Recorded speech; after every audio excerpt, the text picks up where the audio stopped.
March 10th, 241 BC. Rome was bankrupt. The treasury empty.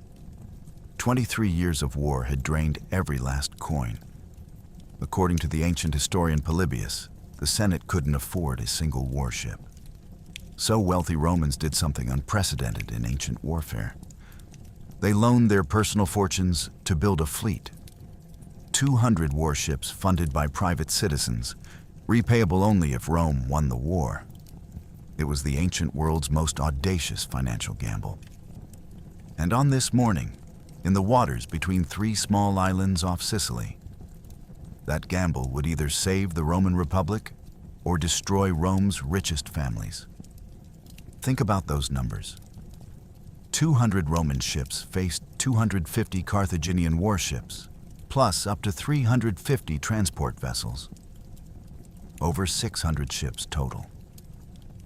But the Carthaginians carried a fatal burden documented by underwater archaeology. Tons of food, wine, oil, and weapons meant to supply their starving army in Sicily. 27 bronze rams, 35 helmets, hundreds of amphorae recovered from the seabed confirm what Polybius recorded. This cargo turned Carthage's numerical advantage into a death sentence.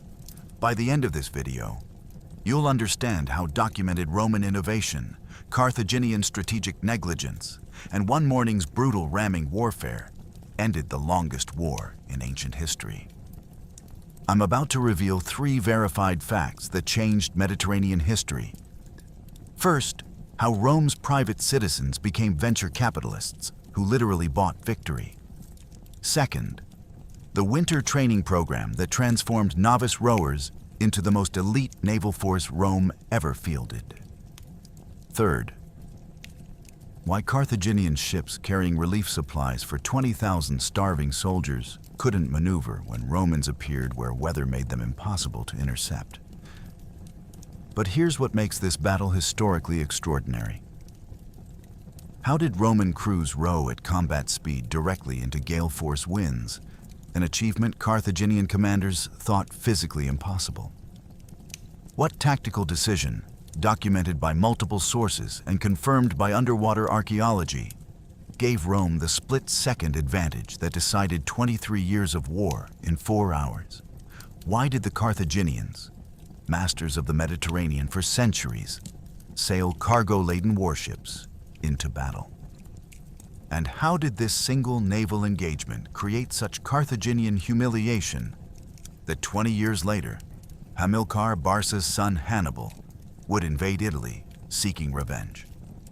To understand how private loans and bronze rams ended Rome's existential crisis, we need to step back to 242 BC, when the First Punic War had bankrupted both superpowers and neither could afford to continue.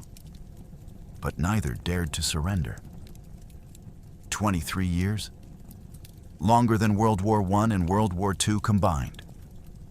The First Punic War, which began in 264 BC, had become a generational meat grinder that consumed both the Roman Republic and the Carthaginian Empire in a struggle for Sicily and Mediterranean supremacy. Polybius, writing barely a century after the events, had access to sources we've lost.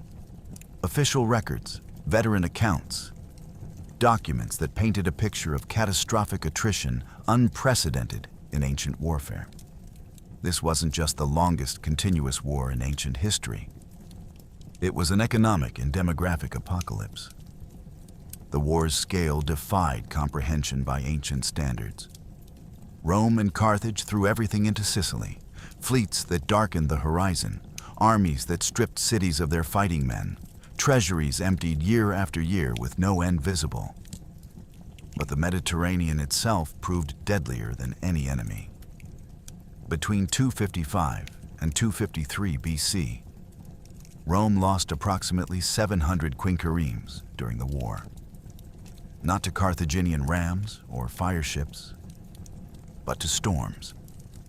According to Polybius's detailed accounts, around 100,000 Romans drowned in successive disasters off Camarina and Palinurus. 284 ships lost in one storm, 150 in another.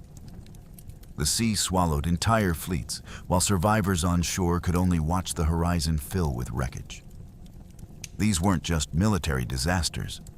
They were demographic catastrophes. Roman census records documented in historical sources show a 17% decline in adult male citizens during the war, the vital reservoir from which the Republic drew its legionaries and naval crews. 17%. Think about that proportion. Nearly 1 in 5 adult men dead, crippled, or missing. The psychological trauma ran deeper than the casualty lists. Rome had built fleets from scratch after watching its first attempts drown, then watched those replacement fleets drown too. After the disasters of the 250s, the Senate temporarily abandoned naval warfare altogether.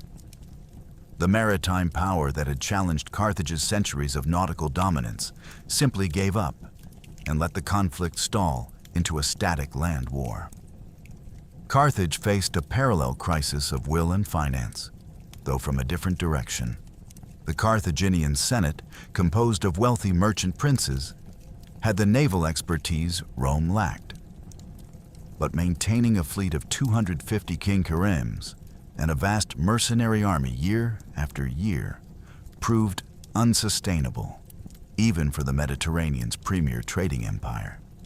Historical sources document that Carthaginian leadership, increasingly influenced by the landed aristocracy under Hanno the Great, began prioritizing expansion into the North African hinterland over the costly and stagnant defense of Sicily. They made a fatal strategic assumption. Believing the Roman naval threat had been neutralized by the storms of the 250s, Carthage took the catastrophic step of decommissioning much of its navy. Warships went into reserve. Experienced crews dispersed. The maritime infrastructure that had made Carthage master of the Western Mediterranean for 3 centuries simply atrophied through neglect. By 243 BC, both empires had reached the same exhausted conclusion. The Roman treasury was empty. The Carthaginian treasury was empty. Neither could field another major fleet. Neither could sustain another year of full-scale warfare. The First Punic War had reached an economic stalemate where continuation seemed impossible, but surrender remained unthinkable. Sicily's ports and grain fields had cost both sides everything they had, and neither had anything left to spend. But in 242 BC, with both empires bankrupt and broken, a handful of Rome's wealthiest citizens proposed a radical solution that had never been attempted in ancient warfare. They would gamble their personal fortunes on one final throw of the dice, and that gamble would change the course of Western civilization. The Roman Senate's solution to bankruptcy seemed absurd at first hearing. Ask the people who still had money to fund a war the government couldn't afford. But these weren't donations or patriotic contributions. According to Polybius's detailed account of the financing scheme, these were investments. High-risk, potentially catastrophic investments, where the entire principle would be lost if Rome failed to win the war. Wealthy patricians and equestrians, Rome's elite, would fund the construction of warships personally. The loans would be repayable only from the indemnities extracted from a defeated Carthage. Win the war, get repaid with interest. Lose the war, lose everything. The genius of this arrangement, documented in historical sources, lay in how it aligned every possible incentive. The investors were the same men who sat in the Senate making strategic decisions about the war. Political and financial objectives became identical. There could be no negotiated peace that left Carthage intact enough to avoid paying. There could be no premature settlement. The fleet wasn't just a military asset. It was a financial instrument of the Roman elite, ensuring that the Republic would pursue nothing less than total victory to guarantee the return on investment. Private capital had created a mechanism where Rome's richest families couldn't afford to lose. The result was approximately 200 high-quality quinqueremes, built and equipped without immediate government expense. Command of this privately financed fleet went to the consul Gaius Lutatius Catulus, supported by the praetor Quintus Valerius Phalto.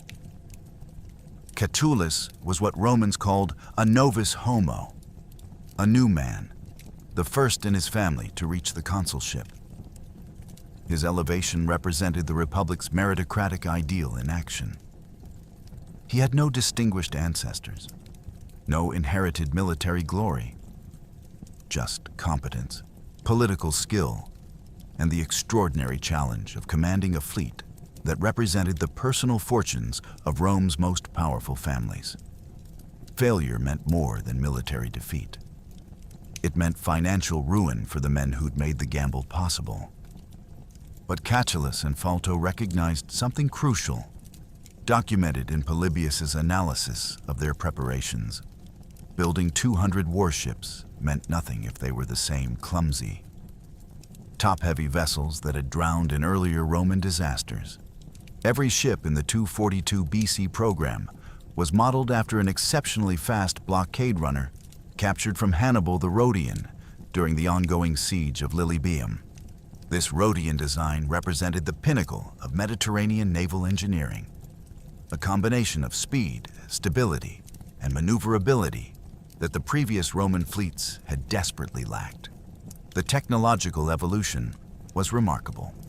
In 260 BC, Rome had been so inexperienced at shipbuilding that they'd used a shipwrecked Carthaginian vessel as a literal blueprint, producing hulls that were significantly heavier and less maneuverable than their Punic counterparts. To compensate for nautical inferiority, Romans had introduced the corvus, a heavy boarding bridge with a metal spike that could be dropped onto an enemy deck, effectively turning sea battles into land combat. The corvus had secured early victories at Mylae and Ecnomus, but it proved disastrous in rough weather.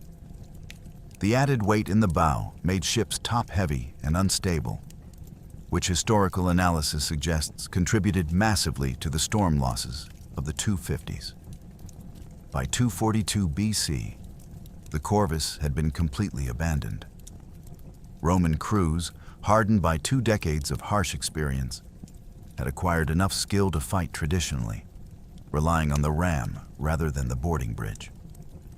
The Rhodian blueprint allowed Roman shipwrights to move beyond crude imitation. These new vessels were optimized for speed and tactical agility, lighter, faster, more responsive than anything Rome had fielded before. It was technology transfer at its most effective. Romans had captured superior enemy design and mass-produced it with systematic efficiency. The private financing model created something unprecedented in ancient military history. It was venture capital applied to warfare. Rome's elite had become investors in victory, with every possible incentive to ensure their investment paid off. The 200 warships they funded represented not just military hardware, but the crystallization of political will, financial desperation, and strategic innovation. Summer 242. BC saw this fleet commissioned, equipped, and prepared for deployment to Sicily. But building 200 perfect warships meant nothing without crews who could sail them.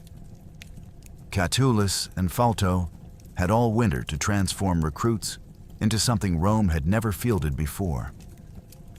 An elite naval force that could challenge Carthage on equal terms. Winter 242, 241 BC. While most ancient navies sheltered in harbor waiting for spring sailing season, Catulus drilled his crews every single day. Polybius emphasizes this systematic training regimen as crucial to what followed. Not a detail mentioned in passing, but a deliberate strategic choice that transformed the campaign's possibilities. Daily drilling throughout the winter months. Rowing coordination in formation. Ramming maneuvers practiced until they became instinctive. The goal wasn't just competence, but excellence. Transform recruits who'd never seen naval combat into the most skilled and coordinated fleet Rome had ever fielded. The winter training program represented patient strategic thinking at its best. Catullus and Falto understood something fundamental that earlier Roman commanders had missed. Superior ship design mattered, but crew quality decided battles. 200 Rhodian model vessels crewed by inexperienced oarsmen would accomplish nothing. But 200 Rhodian model vessels crewed by men who'd spent months perfecting coordination. That could challenge even Carthaginian maritime expertise. Historical sources document that both commanders personally oversaw the training, recognizing that crew excellence would determine whether their unprecedented private financing schemes succeeded or failed spectacularly. They had several months, autumn through late winter, to build muscle memory, tactical understanding, and unit cohesion. Every day, the crews rowed, formations tightened, ramming approaches improved. The kind of grinding, repetitive preparation that never makes it into heroic narratives, but determines actual combat outcomes.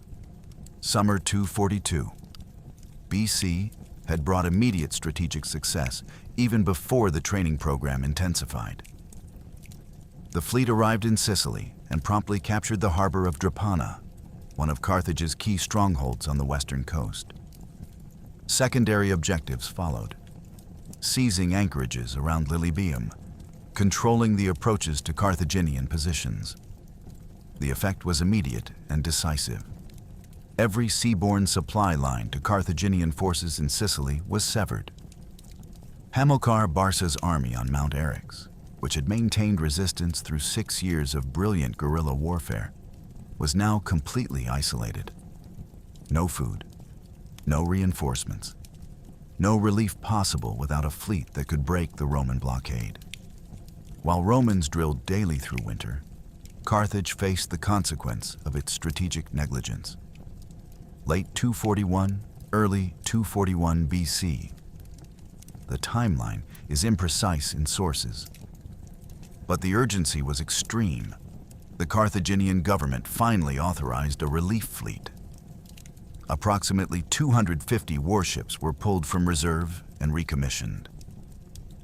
The problem was immediate and insurmountable: crews. Carthage had decommissioned its navy years earlier. Experienced sailors had dispersed. New crews had to be hurriedly levied and recruited. Training time: minimal, weeks at most, possibly less. The contrast couldn't have been starker. Roman crews with 4 to 6 months of intensive daily drilling versus Carthaginian crews with bare-bones preparation. Polybius doesn't explicitly quantify the training disparity, but the tactical outcomes make it unmistakable. The quality gap between the two fleets' crews was enormous. Most Carthaginian sailors had no combat experience at all, since the Navy had been effectively dormant during the years when it should have been maintaining readiness. Rome had done to Carthage what Carthage had done to early Rome 20 years earlier: achieved superior crew quality through systematic preparation. The irony was perfect. Rome, the traditional land power with no naval heritage, now had better trained sailors than Carthage, the maritime empire that had dominated Mediterranean trade routes for centuries. By early March 241 BC, Catullus had achieved something extraordinary documented by the battle's outcome: a Roman fleet that could row in perfect coordination, crews that could maintain tactical formation despite adverse conditions, oarsmen whose muscle memory and timing had been refined through months of relentless practice. This wasn't the Roman Navy of the 250s that had drowned in storms and panicked in battles. This was something new, something dangerous, something Carthage wasn't prepared to face. The investment in training was about to face its ultimate test, because Carthage's desperate relief mission was finally ready to sail. and the collision between winter preparation and hurried improvisation would decide whether Rome's unprecedented financial gamble would pay off, or whether the private investors would lose everything they'd risked. Mount Eryx, western Sicily, March 241 BC. For 3 years, one man had kept Carthage's war alive through sheer tactical brilliance. Hamilcar Barca, the Lightning, commanded 20,000 mercenaries from a mountain fortress, conducting a guerrilla campaign that made Roman sieges costly and slow. But genius couldn't conjure food from stone. And by March, the arithmetic of starvation had become inescapable. Hamilcar's epithet came from the Punic word barak, meaning lightning or thunderbolt. The name fit. He'd arrived in Sicily in 247 BC to take command of demoralized Carthaginian forces when the war had stalemated and Carthage was losing hope.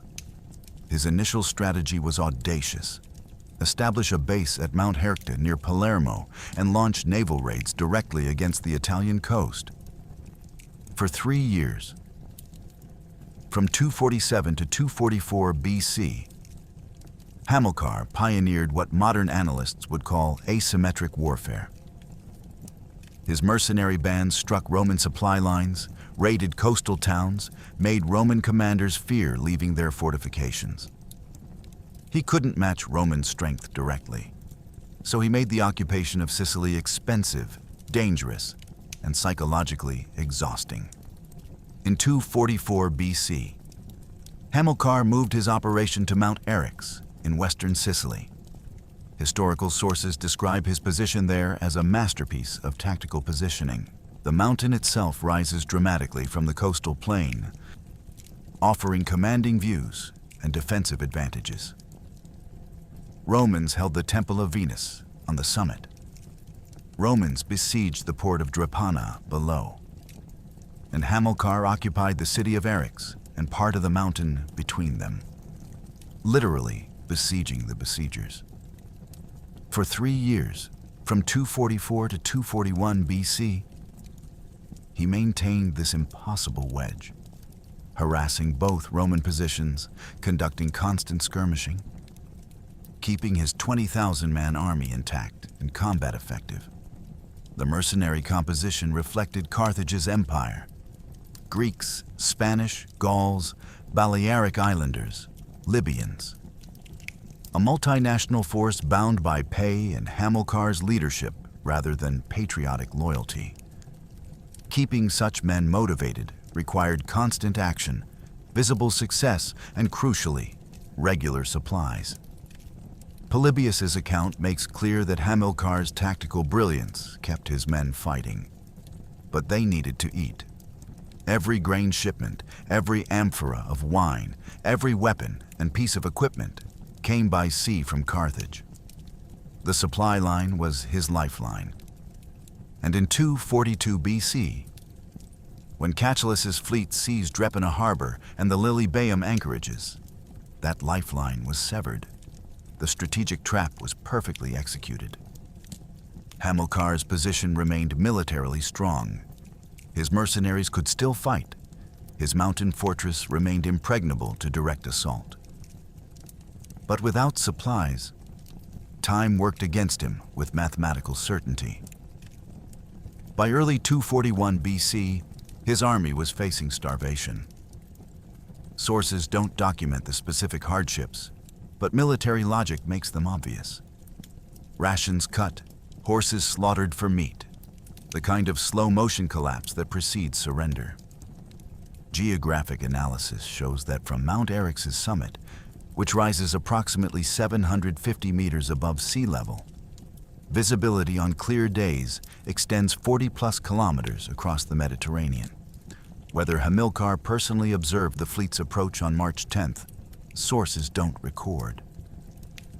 But the strategic situation would have been clear from any reports of fleet movements visible from the heights. A relief fleet approaching from the west would have been detectable, its sails marking progress toward salvation or doom. And by afternoon, when those sails either disappeared westward or stopped moving entirely, The implications would have been inescapable. 3 years of brilliant guerrilla warfare. 6 years of keeping Carthaginian resistance alive against overwhelming Roman advantages, all about to be decided by a naval battle Hamilcar couldn't influence or control. His fate depended on ships he couldn't see in detail, commanders he couldn't advise, tactical decisions being made 40 kilometers away in waters he'd never reach. For a general of Hamilcar's capability, it must have been the worst kind of helplessness. Strategic impotence despite tactical superiority. Hamilcar had defeated Rome on land for 6 years. But on March 10th, 241 BC, his fate, and Carthage's, would be decided at sea by ships he couldn't control. Whether he stood on the summit watching or received reports hours later, the implications would be inescapable. And the fleet sailing to save him carried the seeds of its own destruction. Early 241 BC Carthage assembled the largest relief mission in ancient naval history. 250 warships.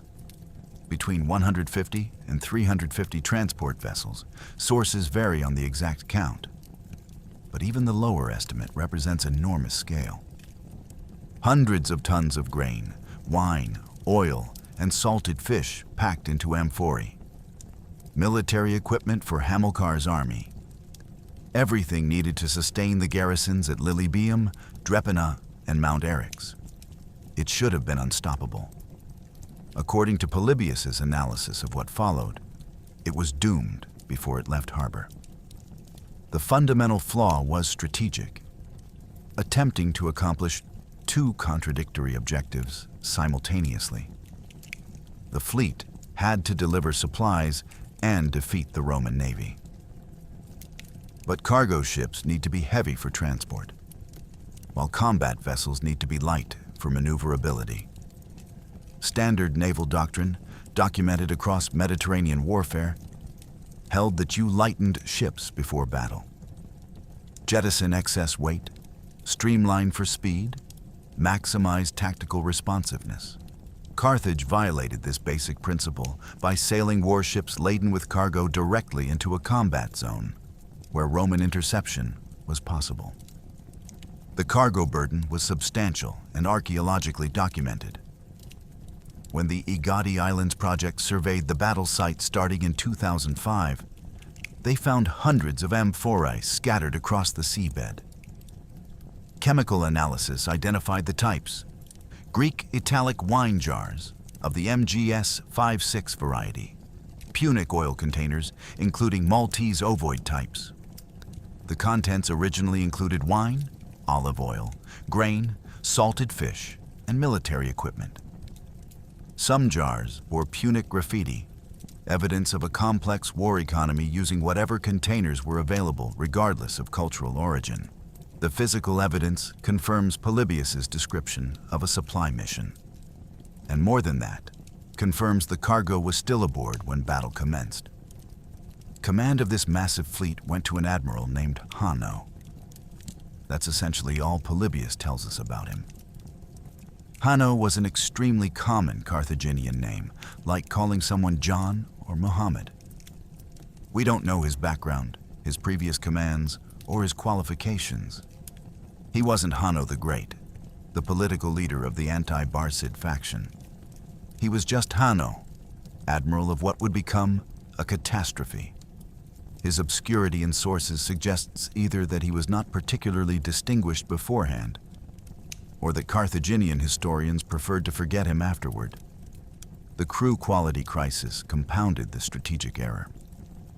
Historical sources make clear the Carthaginian ships were manned by hurriedly levied crews with minimal training. Most sailors were inexperienced, having been recruited after the Navy's long decommissioning. Worse, the warships were undercomplemented with Marines, the infantry who would defend decks during boarding actions. The plan, according to Polybius's account, was to sail to Sicily, land the supplies, lighten the ships, and then embark Hamilcar's veteran troops to serve as Marines for the subsequent battle with the Roman fleet. It was a sequential strategy. Supply delivery first, naval combat second. The problem with sequential strategies is they assume you control the timeline. Hanno's plan required reaching the Sicilian coast, finding safe landing zones, unloading tons of cargo, and embarking thousands of soldiers, all before Romans could interfere. That assumption would prove catastrophically wrong. But in early March, when the fleet sailed from Carthage, confidence apparently ran high. The strategy was to reach the island of Hyiera, modern Marettimo, the westernmost of the Aegadi Islands, and wait there for favorable winds. When strong westerlies developed, the plan called for a high-speed dash to the Sicily coast under full sail. Speed and weather would substitute for tactical preparation. Hanno's subsequent actions suggest he believed Romans couldn't intercept in heavy weather. The fleet's formation when it sailed from Hera, standard approach with cargo still aboard, no preliminary lightning operations, indicates confidence in reaching the coast before engagement became necessary. Whether this was Hanno's personal assessment or the result of intelligence reports suggesting Roman unreadiness, sources don't specify. What's documented is the decision itself. Sail with cargo, accept the mobility penalty, gamble that weather and speed would prevent Roman interception. By early March, Hanno's fleet was anchored at Hyiera. Cargo holds full, waiting for the wind that would carry them to Sicily. The supplies that should have saved Hamilcar's army were about to become the weight that drowned Carthage's navy. Sometimes the seeds of catastrophic defeat are sown in the strategic assumptions that seem most reasonable at the time. The Aegates Islands, 3 pieces of rock jutting from the Mediterranean west of Sicily, Favignana, Levanzo, Marettimo.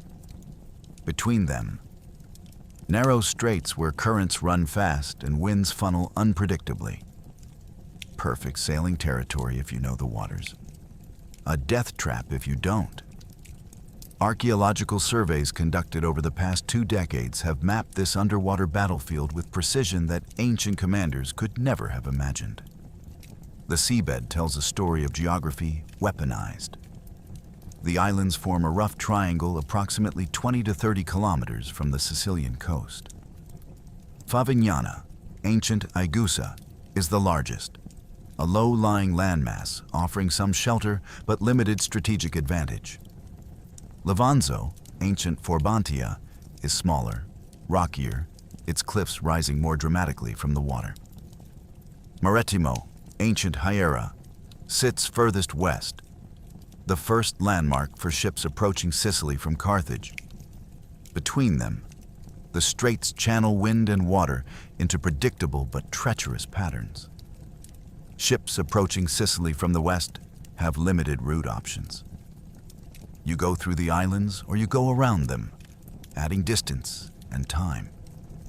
For a fleet trying to reach the coast quickly, the direct route between Levanzo and Favignana was the obvious choice. The water depth in the battle area ranges from 70 to 130 meters. Modern archaeological expeditions using ROVs, remotely operated vehicles, have recovered artifacts from these depths, and the cold, dark water has preserved them remarkably. But in 241 BC, that depth meant something else. It meant drowning. A man in armor who goes into water 70 meters deep doesn't have the option of wading to shore or clinging to wreckage in shallow water. He sinks, and he doesn't come back up. The Mediterranean floor in this area becomes a tomb. March 9th to 10th, 241 BC. Polybius's account documents the weather conditions explicitly. Strong westerly wind blowing from west toward Sicily. For Carthaginians sailing east, this was perfect.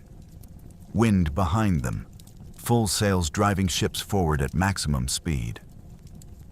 For Romans who needed to intercept by rowing, it was theoretically crippling. Rowing into wind and heavy seas requires exponentially more effort than rowing with calm water.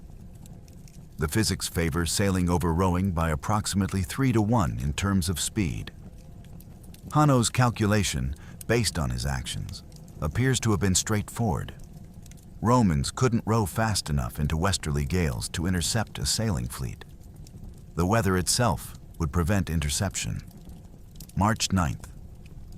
Roman scouts spotted the Carthaginian fleet at anchor off Marettimo. The observation system isn't detailed in sources, but military logic makes it obvious.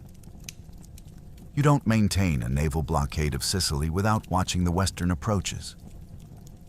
Lookout posts on Levanzo or Favignana would have clear sight lines to Marettimo. A fleet of 600 ships anchoring at Hera couldn't be missed. The intelligence reached Catullus, who faced an immediate decision.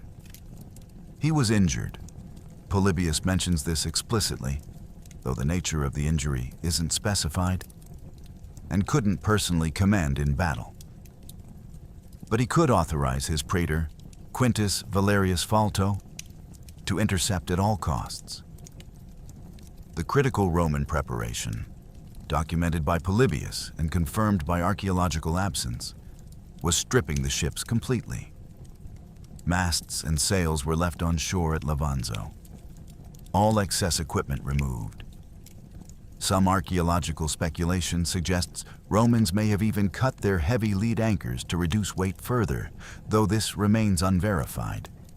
The purpose was singular: maximize rowing speed. Every ounce of weight removed translated into fractionally faster movement. And those fractions, accumulated across 200 ships, might mean the difference between intercepting Hanno's fleet and watching it sail past. The tactical gamble was explicit. By leaving masts and sails on shore, Romans sacrificed any ability to pursue fleeing enemies under sail. If Carthaginians broke through and fled with wind behind them, Romans couldn't follow. They traded pursuit capability for interception capability, a calculated risk that made sense only if they could achieve their objective of blocking Hanno's approach before he reached the Sicilian coast. It was an all-or-nothing commitment. Romans positioned themselves between Levanzo and Favignana, forming a battle line that blocked the direct route to Sicily. Polybius confirms this positioning, and the archaeological distribution of artifacts, rams, helmets, amphorae, validates it. The seabed between these two islands shows the highest concentration of battle debris. Romans had turned geography into a weapon.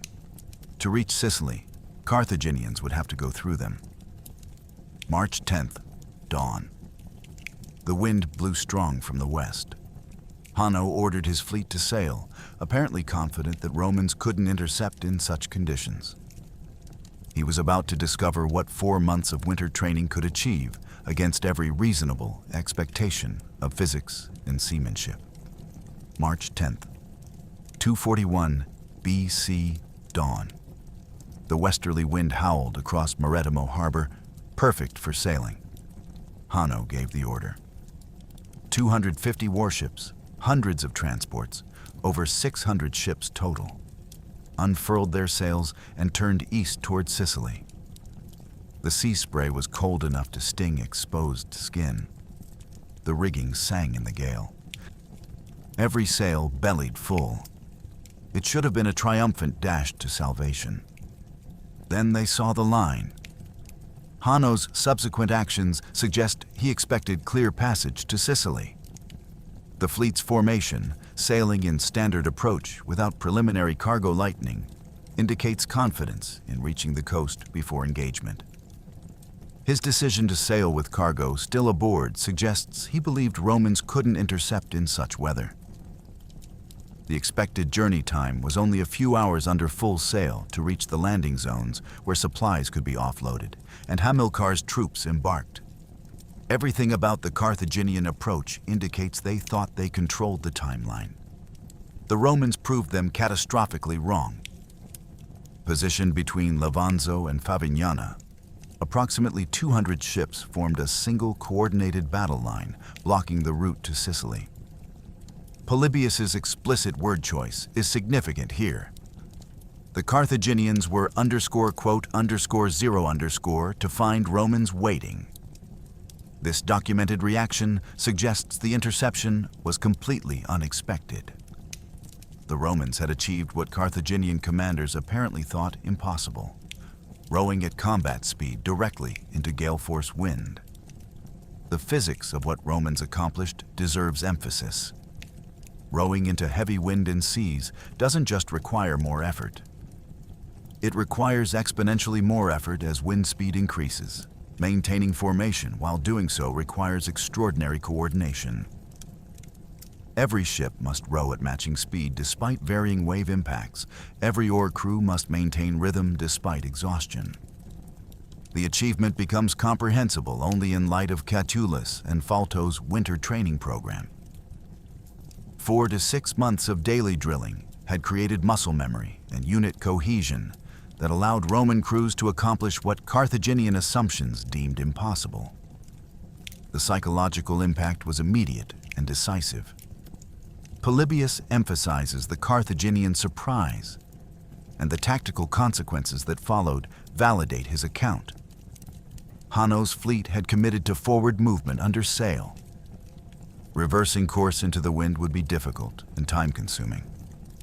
Attempting to break through the Roman line while ships remained cargo-laden would be suicide.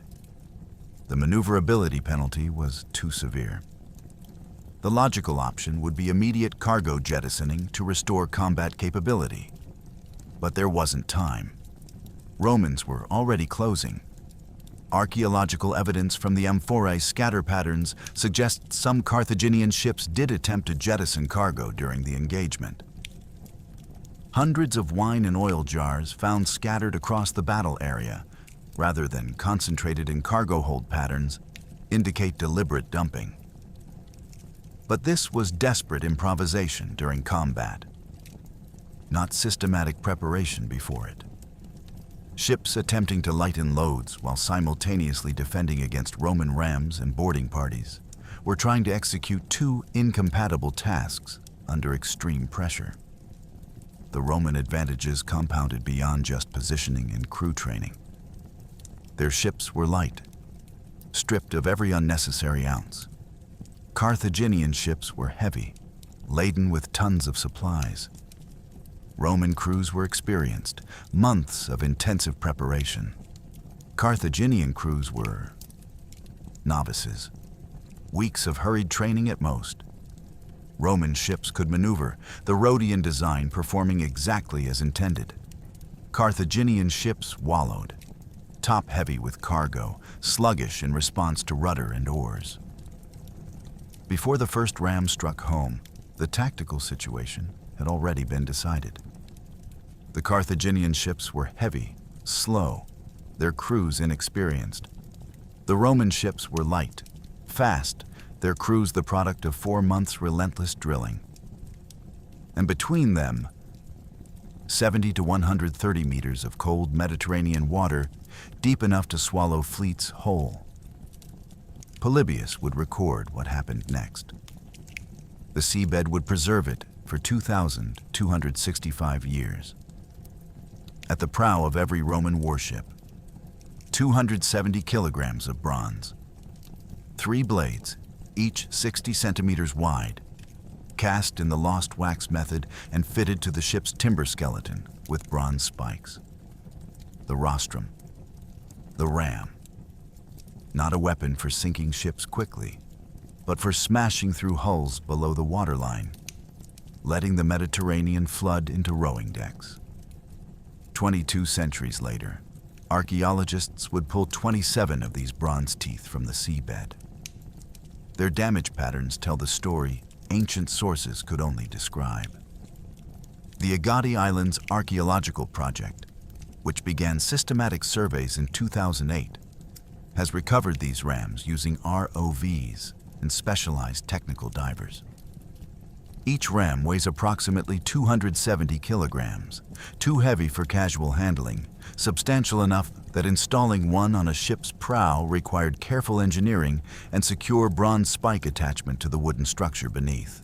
The manufacturing technique was lost wax casting, where a wax model is coated in clay, the wax melted out, and molten bronze poured into the resulting mold. The result is custom-fitted bronze weaponry, each ram unique to its specific ship. 7 of the recovered rams bear Latin inscriptions that illuminate Roman administrative culture. The standard formula reads, Quote 1. This is the probatio system in action. Official certification by a financial magistrate that the ram had been properly constructed and the bronze expenditure justified. Every ram required bureaucratic approval before installation. Even weapons manufacturing went through legal contracting procedures. Marcus Publicius Malleolus appears on multiple rams, including those catalogued as Aegadi 4, 6, and 11. Historical records show he later became aedile in 241 BC and consul in 232 BC, making these inscriptions biographical evidence as well as military artifacts. Another name appears on different rams, Lucius Quinctius, documented on Aegadi 7, 8, and 10. The pattern suggests different questors certified different batches of rams during the multi-year naval building programs of the First Punic War. These weren't just weapons. They were legal documents cast in bronze, proof that Roman bureaucratic precision extended even into the chaos of warfare. One ram, Aegadi 3, bears something completely different. A Punic inscription, a prayer to Baal or Tanit, asking the ram to pierce enemy ships and for the gods to build a surge under the hull. The cultural contrast is striking. Roman legalism versus Carthaginian religiosity, both preserved in bronze. Forensic analysis of the rams reveals the violence of the collisions. Archaeological reports describe the damage as vicious. V-shaped scratches across bronze surfaces, bent fins from impact force, deformation patterns consistent with head-on ramming and lateral strikes. The rams didn't just punch holes, they tore through wooden hulls with devastating effect. 2 primary sectors, designated PWA and PWB in archaeological surveys, show the highest concentration of rams and other artifacts. These are the collision zones, where ships crashed together in sustained combat. The Roman tactical approach was traditional Mediterranean ramming warfare. Unlike the earlier Corvus period when Rome had tried to turn naval battles into infantry combat. By 241 BC, Roman crews relied on the ram as their primary weapon. The technique: accelerate to ramming speed, aim for the enemy hull at or below the waterline, strike with maximum force, withdraw before your ram becomes lodged in the sinking ship. Months of training had perfected the timing and coordination required. A successful ramming attack wasn't just about having a bronze ram. It was about crew coordination, tactical positioning, and the split-second decisions that determined whether you struck home or exposed your own flank to counterattack. Carthaginian vulnerability multiplied under the specific conditions of March 10th. The cargo weight prevented evasive maneuvers. Ships simply couldn't turn quickly enough to avoid Roman attacks. Formation cohesion broke down almost immediately, with individual ships unable to maintain coordinated positioning. Slow speed meant Carthaginian vessels couldn't achieve their own ramming velocity, turning what should have been mutual combat into one-sided predation. The undermanning of Marines meant even ships that survived initial ramming couldn't adequately defend their decks when Roman boarding parties arrived. Polybius would record the totals later. 50 Carthaginian ships sunk, 70 captured. But those numbers don't capture what the rams show. Not just systematic destruction, but Roman administrative precision turned into weapons. Even in the chaos of naval warfare, Quaestors certified rams Bureaucrats stamped bronze, and legal process governed killing. Roman crews, trained all winter to row in perfect coordination, turned the narrow straits into a killing field, where Carthaginian ships couldn't maneuver and couldn't escape. 35 bronze helmets, scattered across the seabed in clusters where ships went down. Each one a Montefortino type, the standard headgear of the Roman legionary by the mid-3rd century BC. Spin-formed bronze bodies, conical domes designed to deflect sword blows, raised central knobs that once held decorative plumes. Hinged cheek pieces, many still attached by their D-shaped bronze rings after 22 centuries underwater. Some helmets sit upright on the seafloor, as if waiting for owners who drowned 2,265 years ago. They tell the story Polybius couldn't. These weren't just naval crews. These were Roman marines, legionaries pulled from the Sicilian siege armies to serve as boarding parties. And they turned disabled Carthaginian ships into slaughterhouses. The Montefortino helmet type originated with Celtic tribes, specifically the Senones, whom Rome had fought in northern Italy. By 241 BC, Romans had adopted the design completely, valuing its durability and relative ease of mass production through spin-forming techniques. The conical shape provided structural strength. The flared rim protected the neck. The central knob, sometimes solid, sometimes hollow, served as attachment point for horsehair plumes that indicated rank or unit. Archaeological analysis confirms these helmets represent standard Roman military issue, not specialized naval equipment. Distribution patterns across the battle site are revealing. Helmets cluster in specific areas rather than scattering randomly. Each cluster likely marks where a specific ship sank, carrying its marine complement down into the deep water. The preservation of attachment rings and cheek pieces suggests many of these helmets were still being worn when the ships went down. Not jettisoned during the fighting, but worn by soldiers who either couldn't escape the sinking vessels or chose to fight until the end. Roman ships carried full complements of marines drawn from the legions besieging Carthaginian positions in Sicily.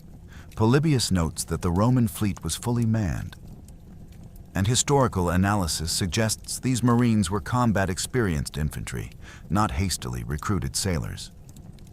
They would have been equipped with standard legionary gear: gladius short swords, pila javelins if space permitted, shields, armor, and these bronze helmets. Their presence represented a significant Roman advantage. Professional soldiers accustomed to close combat and coordinated fighting. Carthaginian marine deficit created catastrophic vulnerability. The Punic plan, remember, was sequential. Deliver supplies first, then embark Hamilcar's veterans to serve as marines for the subsequent battle. This meant Carthaginian warships entering combat were undercomplemented with boarding defense troops. When Roman rams disabled Punic vessels, when Roman boarding parties swarmed across decks, the numerical imbalance in close combat became decisive. It wasn't just ship against ship. It was fully manned Roman boarding parties against undermanned Carthaginian defenders. The mechanics of ancient naval boarding combat were brutally straightforward. A ram strike would disable a ship, hold below the waterline, taking on water, losing maneuverability. Before it sank completely, the attacking ship would draw alongside. Marines would leap or climb across, using grappling hooks to hold ships together. Close quarters fighting on confined deck space favored numbers, experience, and coordination, all areas where Romans held advantages. The objective was either to kill defenders and capture the ship as a prize, or to ensure it sank completely if capture wasn't feasible. Polybius records that Romans captured 70 Carthaginian ships along with their crews. The process of capturing 70 enemy vessels in a single engagement required systematic boarding operations across multiple hours of sustained combat. Marines would have been constantly engaged. One ship captured, then moving to the next target, then the next. The physical demands were extraordinary. Fighting in armor, maintaining formation on unstable, blood-slicked decks, continuing to press attacks while wounded or exhausted. The 35 recovered helmets represent individual soldiers, many of whom died in this process. Anonymous now, their names lost, but their equipment survived to document their presence. One helmet among the 35 is different, badly corroded, of a different design from the standard Montefortino type. Archaeological analysis suggests it may be Carthaginian or possibly from one of Carthage's Gallic mercenaries. If so, it confirms the multi-ethnic composition of Hanno's forces, recruited from across Carthage's trading empire and allied territories. This single different helmet among 34 Roman types hints at the lopsided combat. One non-Roman for every 34 Romans in the archaeological sample, though obviously this doesn't represent actual casualty ratios. The rams broke the ships. The Marines took the prizes. 70 Carthaginian vessels captured, an enormous haul representing roughly 28% of Hanno's warship strength. Each captured ship meant dozens or hundreds of Carthaginian prisoners. The total, according to Polybius's explicit account, reached approximately 10,000 men captured. That's a staggering prisoner count, representing a significant portion of Carthage's available naval manpower. Hundreds of amphorae scattered across 3 square kilometers of seabed, not arranged in neat cargo holds, but strewn in patterns that speak of frantic action. Greek italic wine jars, Punic oil containers, Maltese ovoid grain amphorae. Some still sealed, others broken from impact with the seafloor 130 meters below. The archaeological evidence is clear. Carthaginian crews, realizing their cargo was killing them, began throwing everything overboard. Too late. Far too late. The Aegadi Islands project has documented and cataloged hundreds of these amphorae through systematic survey work. Chemical analysis of the ceramic fabrics identifies manufacturing origins. The Greek italic type known as MGS 56 came from wine-producing regions of southern Italy and Sicily.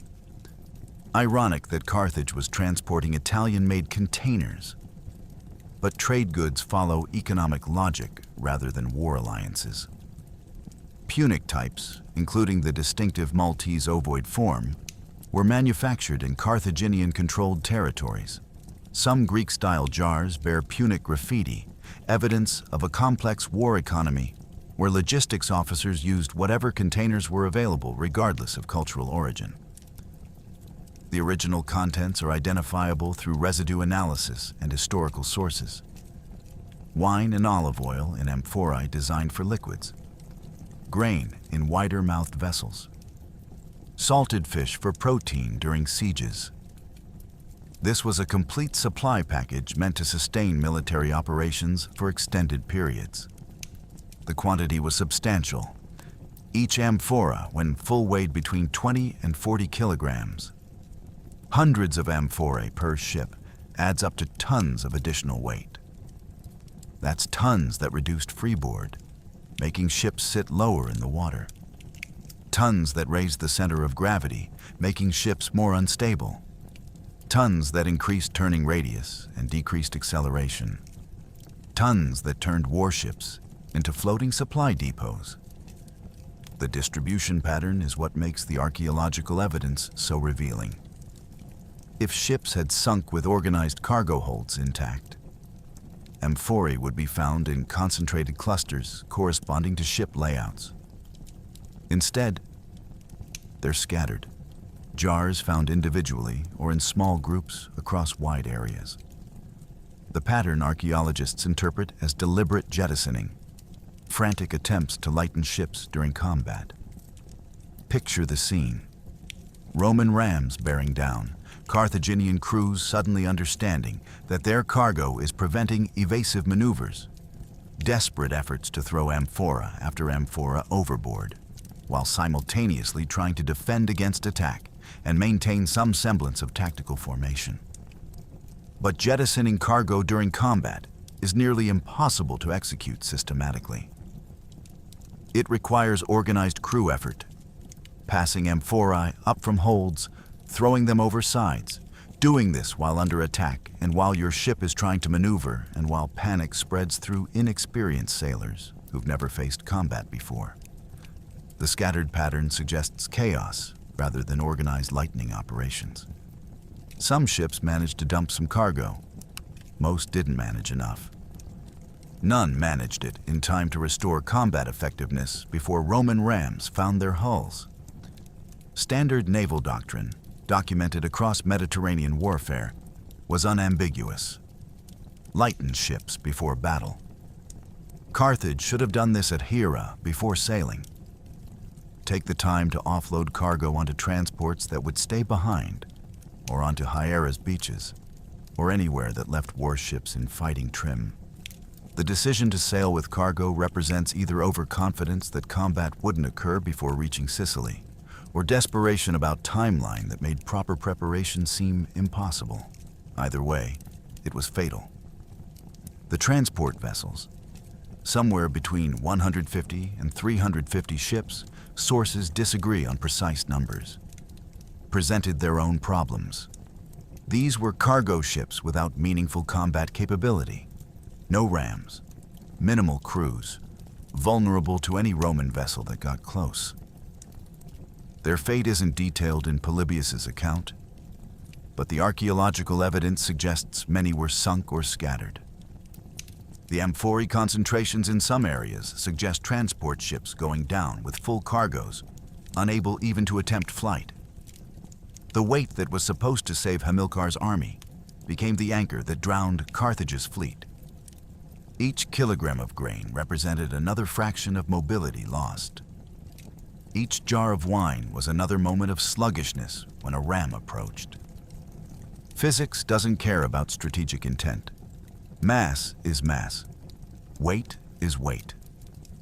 And on March 10th, 241 BC, the mathematics of cargo burden proved as decisive as any tactical maneuver. Roman rams and Roman marines could sink and capture ships. But the real killer was logistics. The failure to separate supply delivery from naval combat. The assumption that you could accomplish both missions sequentially without the enemy interfering with your timeline. And as the morning wore on, as ships wallowed under cargo weight while Roman rams tore them open, Carthaginian formation dissolved completely. Individual captains, seeing disaster spreading across the fleet, began making independent decisions about survival, which meant the tightly controlled maneuver warfare that might have salvaged something from the tactical situation gave way to every ship for itself. Ancient sources rarely preserve the moment panic spreads through a fleet. Polybius uses a single word for what happened to the Carthaginians: rout. But the archaeological evidence, ships scattered in multiple directions across the seabed, amphorae frantically jettisoned mid-battle, tells a more detailed story. Formation coherence shattered. One Carthaginian captain, seeing Roman rams bearing down and his own ship wallowing under cargo weight, turns his rudder west, away from Sicily, away from Hamilcar, away from the war. Then another captain sees the first ship fleeing and follows. Then 10 more. Then 50. Individual survival replaced coordinated tactics. And then the wind, which had favored Carthage that morning by filling their sails, saved what remained by suddenly shifting direction. Polybius explicitly describes this as a rout. That specific terminology carries weight. A rout isn't an organized withdrawal or a tactical retreat. It's the collapse of military cohesion when fear overwhelms discipline, and individual soldiers or ships prioritize immediate survival over unit integrity. Archaeological distribution patterns suggest ships fled in multiple directions.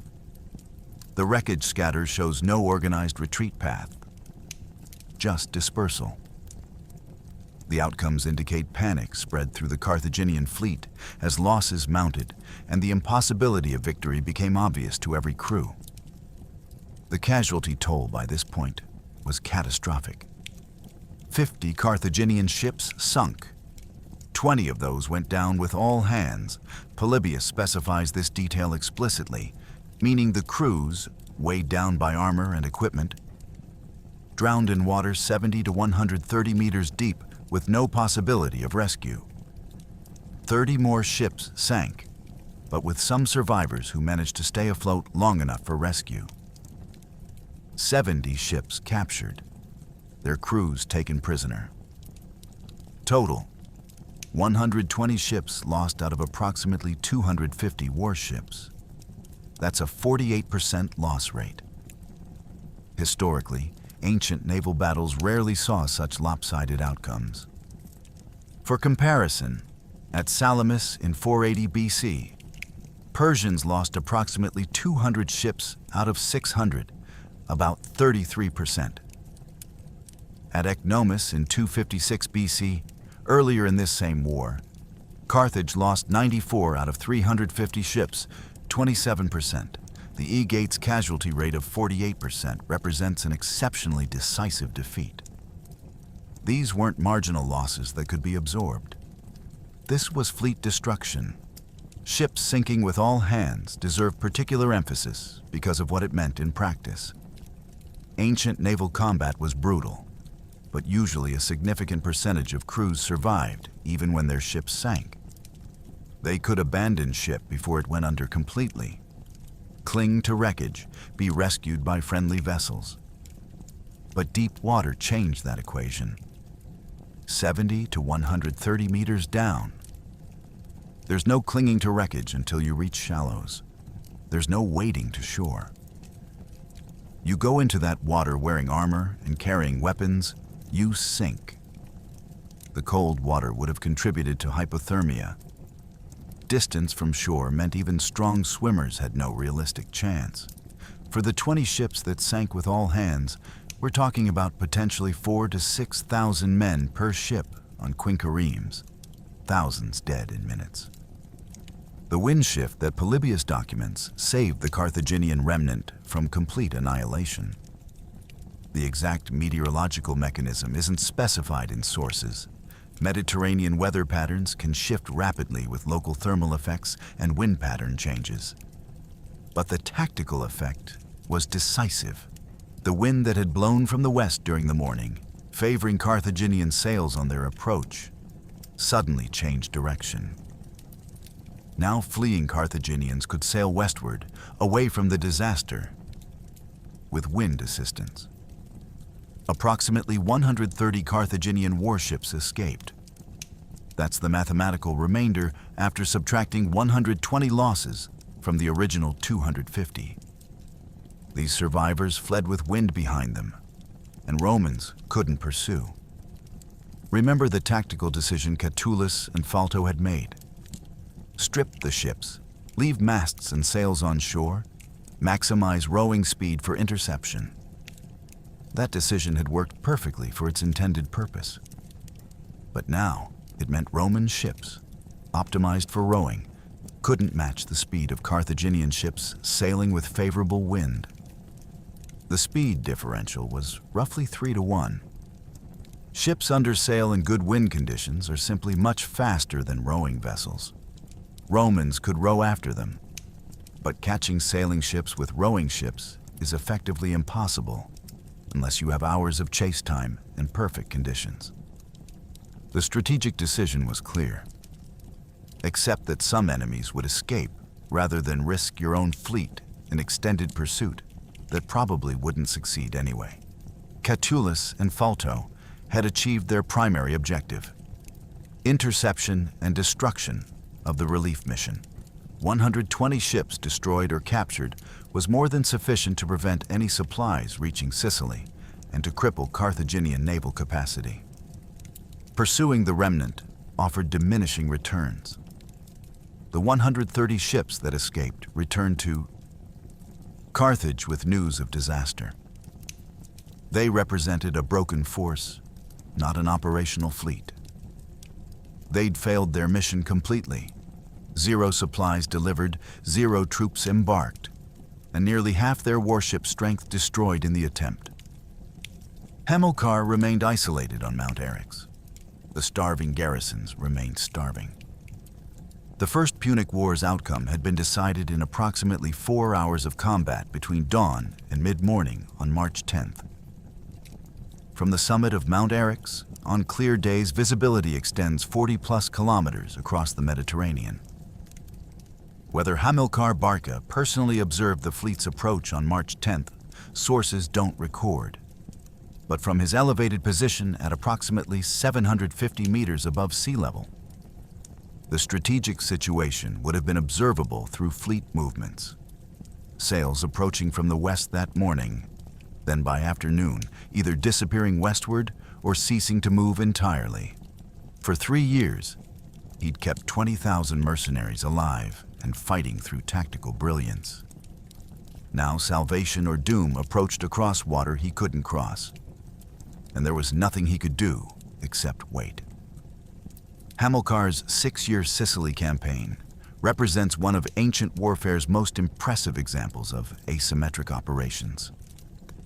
He'd arrived in 247 BC to command demoralized Carthaginian forces when the war seemed lost. Through guerrilla tactics, naval raids against Italy, and the masterpiece of Mount Eryx, literally besieging the besiegers by occupying territory between separate Roman forces. He'd kept Carthaginian resistance viable, despite overwhelming Roman advantages. Sources document his tactical excellence. Polybius treats him respectfully as a competent commander. The Romans themselves acknowledged him as a dangerous opponent worth significant resources to contain. But tactical genius couldn't solve strategic problems. The mathematics were simple and brutal. 20,000 men require food. Mount Eryx couldn't produce enough for an army that size. Every grain shipment came by sea from Carthage. Roman capture of Drepana Harbor and Lilybaeum anchorages in 242 BC had severed those supply lines. By early 241 BC, starvation wasn't a possibility. It was a mathematical certainty measured in weeks or months, depending on remaining supplies. The implications would have been inescapable regardless of whether Hamilcar personally watched the battle or received reports hours later. If the relief fleet broke through Roman blockade and reached Sicily, his army survived and the war continued. If the relief fleet failed, his position became hopeless. No commander of Hamilcar's experience needed detailed tactical reports to understand those stakes. Fleet movements alone, approaching then retreating or not moving at all, would tell the essential story. News of the disaster reached Carthage within days. The surviving ships limping back to port carried the reports. Fleet intercepted before reaching Sicily. Catastrophic losses. Mission failed completely. The Carthaginian government's response is documented in Polybius's account. Strategic assessment. No capacity to man or fund another relief fleet. The losses, 120 ships, 10,000 prisoners, plus the failed mission's logistical costs, were simply too severe. Carthage couldn't replace that much naval strength or those crews quickly enough to matter. The Senate recognized reality and ordered Hamilcar to negotiate peace terms. Here's where Hamilcar's character shows through in sources. He was ordered to negotiate. He refused to personally handle surrender. According to Polybius, Hamilcar delegated the responsibility to Gisco, the commander of the Lilybaeum garrison. Historians have interpreted this refusal in various ways. Perhaps it was personal honor. He'd held Mount Eryx for 3 years, never been defeated in battle, and wouldn't personally give Romans the satisfaction of his surrender. Perhaps it was political calculation. He knew he'd need credibility for future roles, and avoiding direct association with surrender preserved that. Perhaps it was simply that Gisco, commanding a garrison position rather than field army, was the more appropriate negotiator for territorial surrender. Whatever Hamilcar's motivations, the decision had consequences. He preserved his personal reputation even in defeat. Later sources note that Hamilcar wasn't blamed for the war's outcome. He'd done everything possible with the resources provided. That reputation preservation mattered. Hamilcar would return to Carthage, suppress the mercenaries' war that followed, and then embark on the Spanish campaign that rebuilt Carthaginian power. His sons would inherit that restored capability and use it against Rome in the Second Punic War. Hamilcar's refusal to personally surrender on March 10th, 241 BC, was part of a longer strategic arc that would stretch across decades. The immediate battlefield aftermath showed the scope of destruction. Debris fields scattered across the straits between the islands. Bodies in the water. Carthaginians attempting to swim toward land, though the distances and cold water made survival unlikely. Roman salvage operations securing captured ships and processing thousands of prisoners. The deep water began its preservation work on the artifacts that would remain hidden for 22 centuries. Bronze rams settling onto the seabed, helmets resting where they fell, amphorae scattered in patterns that would eventually tell archaeologists the story of desperate cargo jettisoning. Roman strategic objectives had been completely achieved. Carthage could no longer relieve Sicily. The blockade held. Hamilcar's 20,000 mercenaries were definitively trapped. The captured 70 ships became Roman prizes. The 10,000 Carthaginian prisoners entered Roman custody. The First Punic War, which had consumed both empires for 23 years, was effectively over. Only the formality of negotiating surrender terms remained. Gisco sailed to meet the Romans. The Treaty of Lutatius, named after the consul who'd won the war, was written in blood and silver. 3,200 talents, approximately 82,000 kilograms of silver. 1,000 talents paid immediately, actually increased to 2,200 by the Roman Senate when they ratified the treaty. The rest over 10 years. Carthage would evacuate Sicily completely. Every soldier, every garrison, every foothold accumulated over 23 years. The Aegates Islands, where the battle was fought, ceded to Rome. The Lipari Islands, ceded to Rome. Sicily itself would become Rome's first overseas province. The terms weren't just harsh. They were designed to humiliate. The negotiation process was brief because Carthage had no leverage. Gisco represented Carthage, not Hamilcar, who'd refused the task. Catullus represented Rome, though he'd been injured and hadn't personally commanded the battle. The location was probably Sicily, though sources don't specify precisely. Speed was driven by Carthaginian desperation. They needed peace before the situation deteriorated further, before Rome decided to invade Africa, before the mercenary armies waiting for payment became uncontrollable. The financial terms deserve emphasis because they shaped everything that followed. 3,200 talents of silver was an enormous sum. Approximately 82,000 kilograms using standard ancient weight conversions. To visualize, that's about 82 modern cars worth of silver by weight. The payment schedule originally negotiated was 1,000 talents immediately, then 2,200 over 20 years, 110 talents per year. But when the treaty reached Rome for Senate ratification, the senators made it harsher. They increased the immediate payment to 2,200 talents, and shortened the payment period to 10 years, 220 talents annually.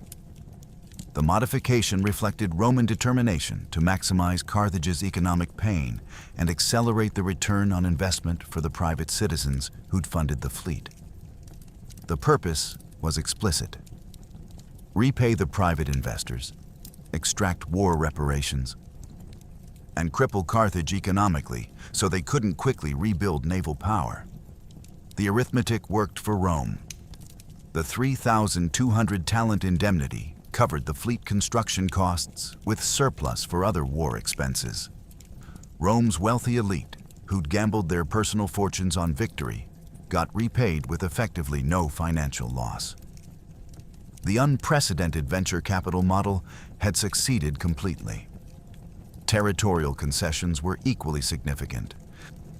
Sicily, the entire island except the small portion Rome already controlled, became Roman territory. More importantly, it became Rome's first provincia, an overseas possession administered by a governor sent from Rome rather than an allied territory. This was unprecedented in Roman history. Rome had conquered Italy through a system of alliances and treaties that left local governance largely intact. Sicily represented something new: direct Roman administration of foreign territory. The template it established would shape Roman imperialism for centuries. The Aegates Islands and Lipari Islands also passed to Roman control, giving Rome strategic naval bases, controlling the approaches to Sicily and southern Italy. The islands weren't economically valuable themselves, but their strategic position was crucial for maintaining naval dominance in the central Mediterranean. Carthage was forbidden from attacking Rome's allies, which meant most of the central Mediterranean was effectively closed to Carthaginian military operations. The Roman Senate's modifications, when they ratified the treaty, showed how little sympathy existed for Carthage's position. The original agreement negotiated by Catullus and Gisco was already harsh. The Senate made it harsher. They increased immediate payment obligations and shortened the timeline. Historical sources don't document significant debate about the modifications, apparently Senate. Consensus supported maximum pressure. Carthage had no choice but to accept. The alternative was continued warfare when Carthage had just demonstrated they couldn't field an effective fleet. Historical significance radiates outward from this treaty. Immediately, it ended the First Punic War. 23 years, 264 to 241 BC, the longest continuous conflict in ancient history to that point. Sicily became Rome's first overseas province, transforming Roman identity from Italian hegemon to Mediterranean imperial power. The template of provincial governance would be applied to Spain, Africa, Greece, Asia, Gaul, and eventually territories across 3 continents. The private financing model proved that Roman elites could fund military operations when the state treasury was empty, a mechanism that would be used again in future crises. But perhaps most importantly, the treaty sowed seeds of the next war. The humiliation burned into Carthaginian consciousness. The economic burden was crushing. The territorial losses were permanent. And the manner of the defeat, caught unprepared, fleet destroyed, forced to accept terms with no room for negotiation, created deep resentment in Carthage, particularly in the Barcid family. Hamilcar had refused to personally surrender. That refusal preserved his honor, but it also preserved his anger. He would transmit that anger to his sons. One of them, a 9-year-old boy in 241 BC, would grow up remembering Carthage's humiliation. 23 years later, that boy, Hannibal, would cross the Alps seeking revenge. The private loans were repaid. Rome's richest families made fortunes from a war that had bankrupted the state. Sicily became the breadbasket of the Republic. And in Carthage, a father made his 9-year-old son place his hand on an altar and swear eternal hatred of Rome. The Battle of the Aegates Islands had won Rome the First Punic War, but it guaranteed there would be a second. The First Punic War ended on March 10th, 241 BC. Carthage's suffering had just begun.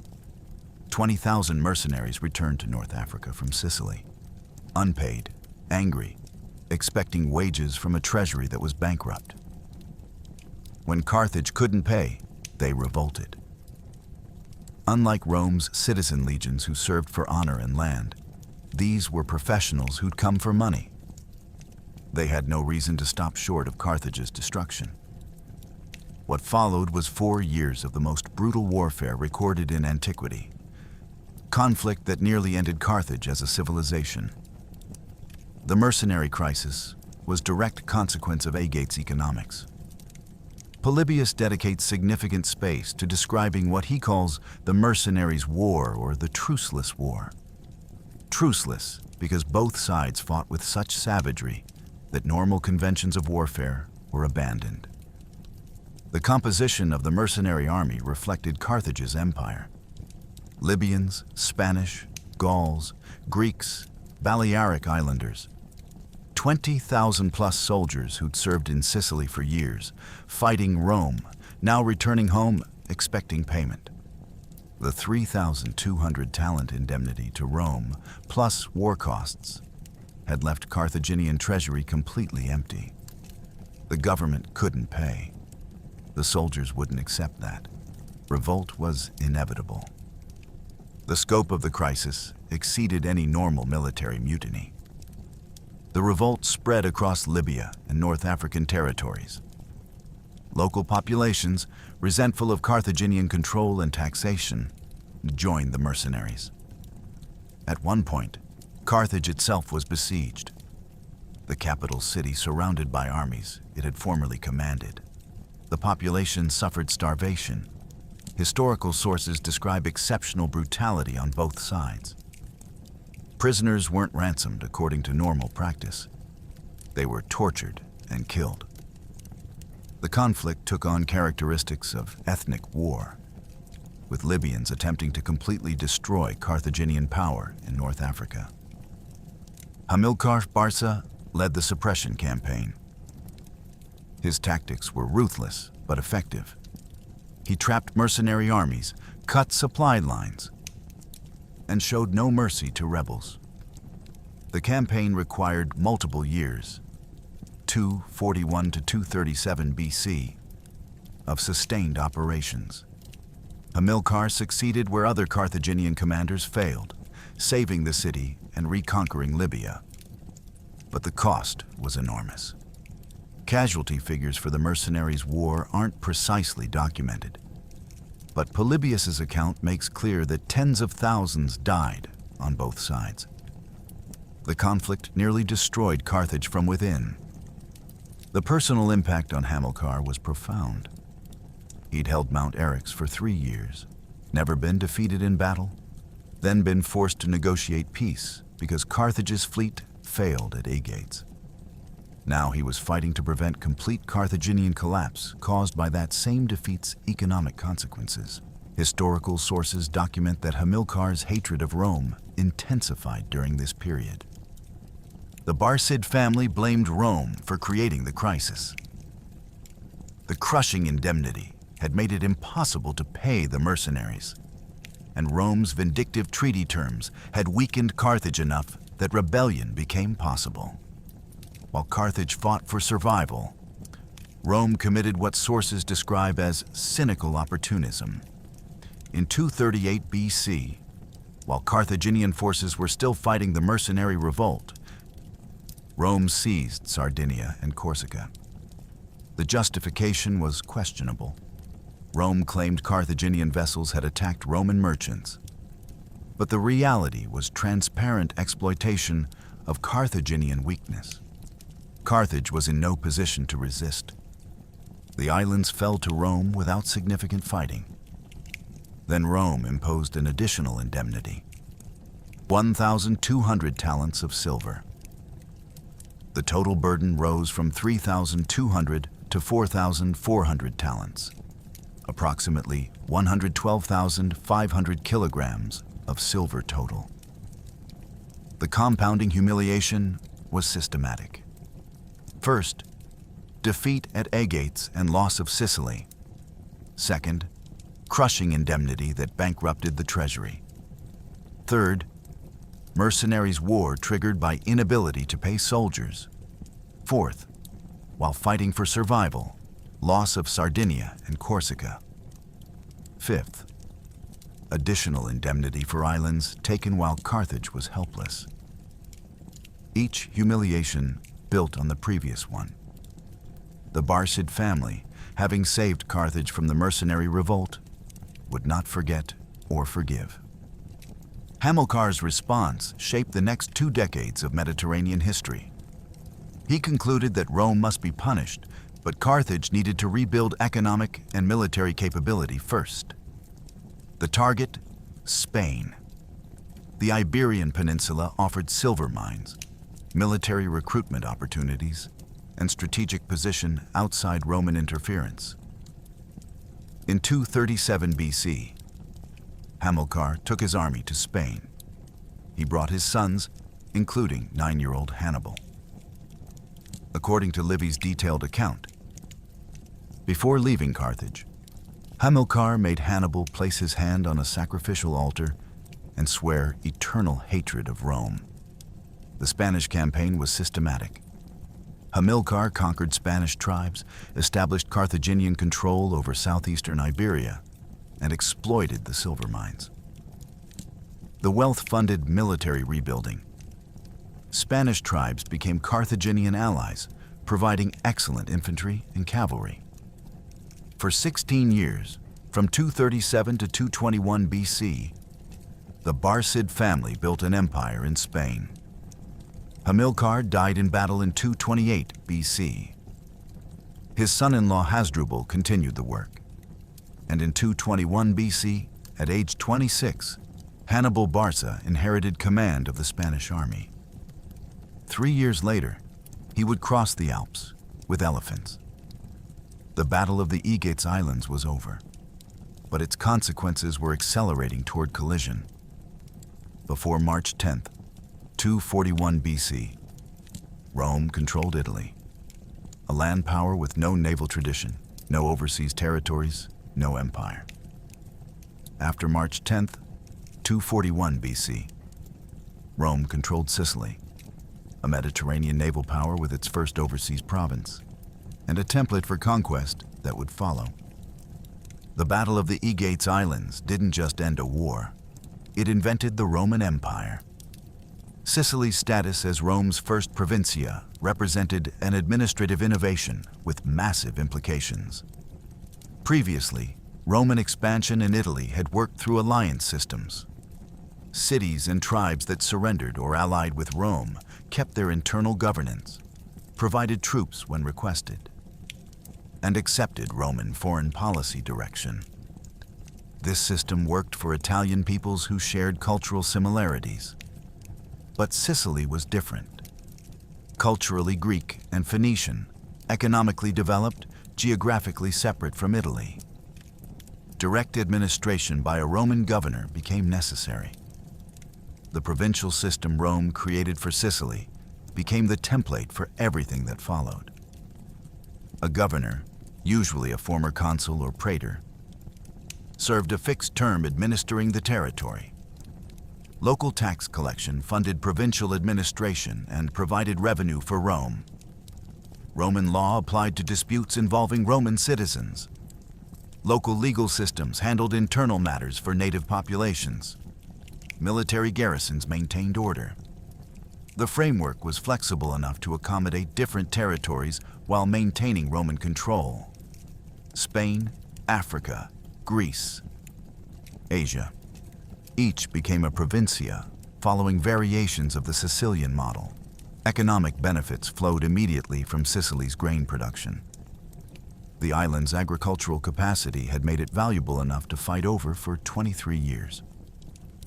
As a Roman province, Sicily's grain tribute fed Rome's growing population. the economic cycle became self-reinforcing. Provincial revenues funded further military operations. Conquests added more provinces. More provinces generated more resources. War started paying for itself through the tribute system.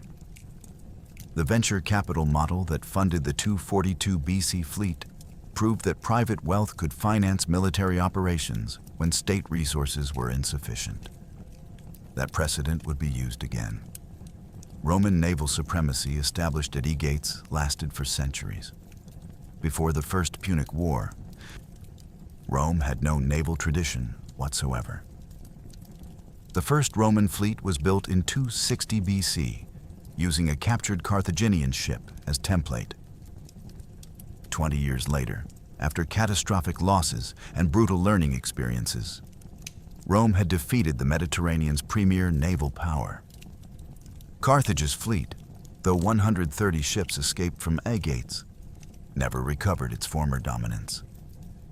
The destruction of crew expertise, the financial burden of rebuilding, and the political impact of total failure meant Carthaginian naval power remained permanently diminished.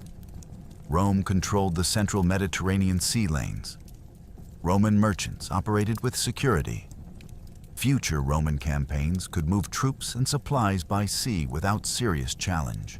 The psychological transformation may have been most significant. Rome had feared naval warfare after drowning 100,000 men in storms during the 250s BC. The Senate had temporarily abandoned maritime operations entirely. But Aegates proved Romans could defeat a premier sea power through systematic preparation and tactical innovation. The psychological barrier to overseas campaigns dissolved. Within a century, Rome would dominate the entire Mediterranean basin. Greece would fall. Macedonia would fall. The Seleucid Empire would be humbled. Egypt would become a client state. The sequence wasn't inevitable. Historical contingency always matters. But Aegates removed the mental constraints that might have kept Rome as merely an Italian power. The Latin phrase, mare nostrum, our sea, would later capture Roman attitude toward the Mediterranean. The concept dated from this transformation. The sea wasn't an obstacle or a foreign environment. It was Roman space. A highway rather than a barrier. That conceptual shift enabled the aggressive expansion that defined the next 2 centuries of Roman history. Sicily in 241 BC. Sardinia and Corsica in 238 BC. Spain by 218 BC, when the Second Punic War began. Africa by 146 BC, when Carthage was finally destroyed. Greece through the mid-2nd century BC. The sequence shows Rome's systematic expansion from Italian hegemon to Mediterranean superpower. The political alignment of financial and strategic interests created by the private financing model had lasting implications. Rome's elite now had direct financial incentives for military expansion. Successful wars brought indemnities that repaid investments. Conquered territories became provinces that generated tax revenue and economic opportunities for Roman merchants and administrators. The link between personal enrichment and imperial expansion reinforced itself across generations. The men who'd loaned money for the 242 fleet weren't just repaid. They saw the model work and replicated it in future crises. Strategic vision, whether deliberate or emergent from opportunistic decisions, pulled Rome toward Mediterranean dominance. Each successful campaign made the next one more feasible. Each province provided resources for further expansion. Compound effects of conquest accelerated over time. Sicily provided grain, Spain provided silver, Africa and Greece provided wealth and trained troops. By 31 BC, when Octavian defeated Antony and Cleopatra at Actium, the Mediterranean was completely unified under Roman control. 500+ years of Roman Mediterranean dominance traced directly back to March 10th, 241 BC, when private loans and stripped ships won a battle that transformed a city-state into an empire. 218 BC, 77 years after Aegates, Hannibal Barca crossed the Alps with 37 elephants and 50,000 troops. Polybius and Livy both trace this invasion's origins to the First Punic War's conclusion, specifically to the humiliation at Aegates and the seizure of Sardinia. According to Livy's detailed account, in 237 BC, a 9-year-old boy named Hannibal placed his hand on an altar in Carthage and swore eternal hatred of Rome. His father Hamilcar, who'd refused to personally surrender after the Aegates Islands, made him swear. Ancient historians disagree on many details of the Punic Wars, but on this they converge. The Second Punic War was the First Punic War continued, revenge for 241 BC.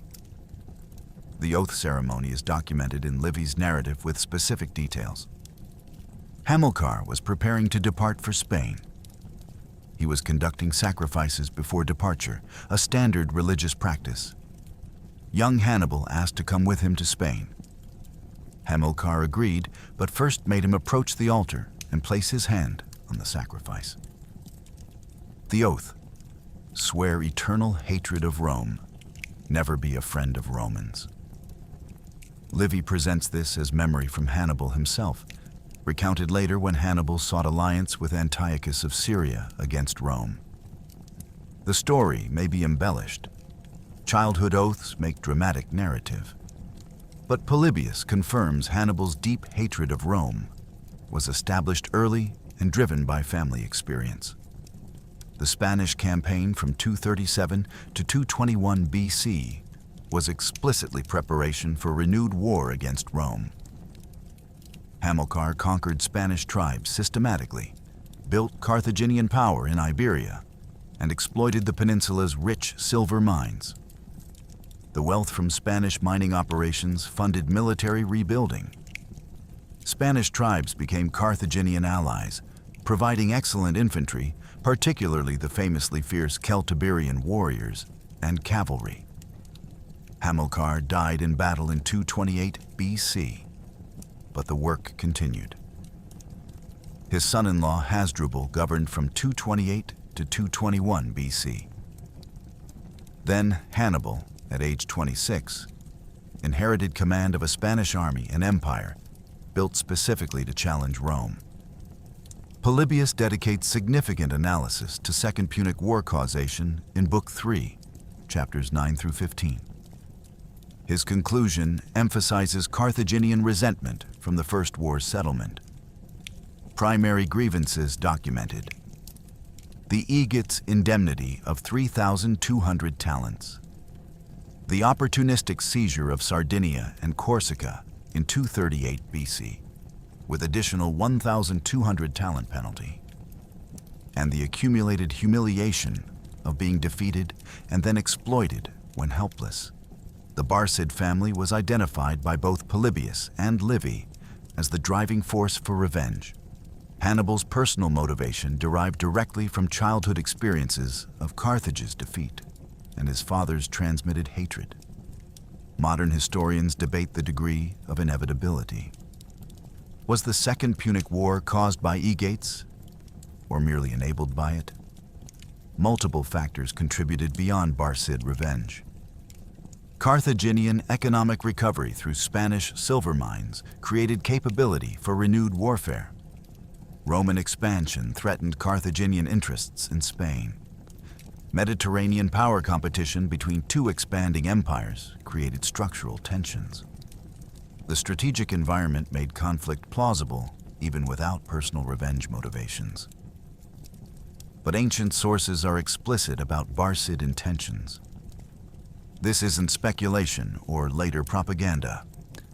Polybius, writing within living memory of events with access to eyewitnesses, makes clear that Barcids never forgot or forgave. The question historians debate isn't whether Aegates contributed to the Second War. Polybius settles that definitively. The question is whether other factors would have caused war anyway. or whether Aegates and Sardinia were necessary catalysts that transformed potential tensions into actual invasion. The Second Punic War from 218 to 201 BC nearly destroyed Rome. Hannibal crossed the Alps in an audacious strategic maneuver, invaded Italy, and won battle after battle. Trebia in 218 BC, Lake Trasimene in 217 BC, Cannae in 216 BC. The worst single-day defeat in Roman military history, with 50,000 to 70,000 Romans killed in one afternoon. That's more Roman dead at Cannae than in all naval battles of the First Punic War combined. For 15 years, Hannibal operated in Italy, undefeated in major engagements, threatening Rome itself. But Hannibal couldn't take Rome. The city's fortifications were too strong, his siege capability insufficient. Rome's alliance system in Italy, though strained, largely held. And Rome adapted strategically, avoiding direct battle with Hannibal while attacking Carthaginian positions elsewhere. Publius Cornelius Scipio, later called Africanus, invaded Africa, forcing Carthage to recall Hannibal. At Zama in 202 BC, Scipio defeated Hannibal in Africa. The war ended in 201 BC, with terms even harsher than 241 BC. Carthage survived as a city but ceased to be a great power. The irony was perfect.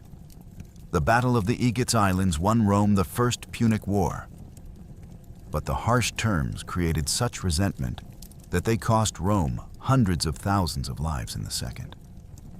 Hamilcar's refusal to personally surrender after Aegates preserved his honor. His son Hannibal used that honor to invade Italy and nearly destroy the Roman Republic. The 27 bronze rams recovered from the Mediterranean seabed tell the story of one battle.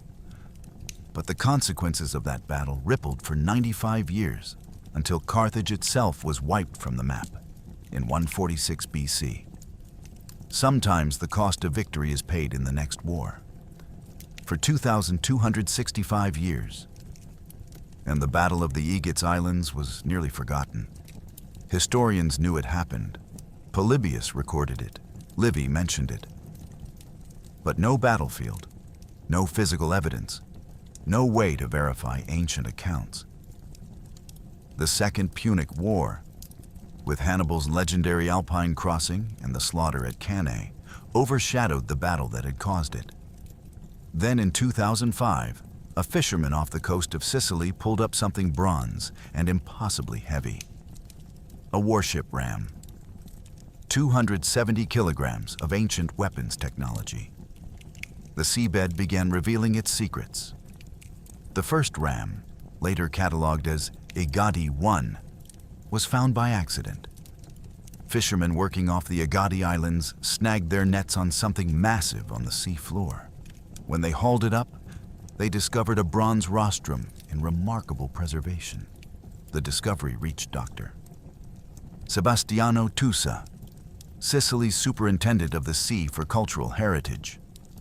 He recognized immediately what it meant: physical evidence of the Aegates Islands battle, preserved in cold, deep water for over 2 millennia. In 2008, systematic archaeological survey work began. The Aegadi Islands archaeological project was collaborative between the ERPM Nautical Foundation, an American organization specializing in nautical archaeology, and Sicily's Soprintendenza del Mare. The methodology combined cutting-edge technology with traditional archaeological rigor. ROVs, remotely operated vehicles, equipped with high-resolution cameras and side-scan sonar, mapped the seabed systematically. GPS coordinates were recorded with sub-meter accuracy for every artifact location. Technical divers recovered artifacts when conditions permitted, though the 70 to 130 meter depths made this challenging and dangerous work. From 2008 through 2019, the project recovered 26 more rams. Total, 27 bronze rostra, each one representing a warship that fought and died on March 10th. 241 BC. The rams varied slightly in design, suggesting different workshops or construction periods. 7 bore Latin inscriptions with quaestors' names and probatio certifications. 1 bore a Punic inscription with prayers to Carthaginian gods.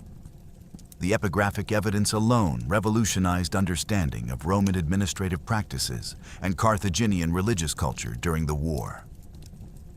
Beyond rams, the project found 35 bronze helmets, predominantly Montefortino type. Hundreds of amphorae were documented through survey work, too many to recover completely, but enough to map distribution patterns. The amphorae types confirmed Polybius's description of a supply mission. The scatter patterns suggested frantic jettisoning during combat. Ship fittings, weapons fragments, and other military equipment emerged from the seabed. Each artifact added detail to the picture of what happened on that March morning. The archaeological validation of Polybius is historically significant. For centuries, scholars had only textual sources. Polybius's detailed account, Livy's briefer summary, fragmentary references in other ancient authors. Some details seemed suspiciously precise. Were the casualty figures accurate or exaggerated? Did events really unfold as described? The physical evidence settles these questions. The rams prove violent ship-to-ship combat occurred. The amphorae prove the Carthaginian cargo burden. The helmets prove Roman marines were present. The distribution of artifacts across the seabed between Levanzo and Favignana confirms the battle location.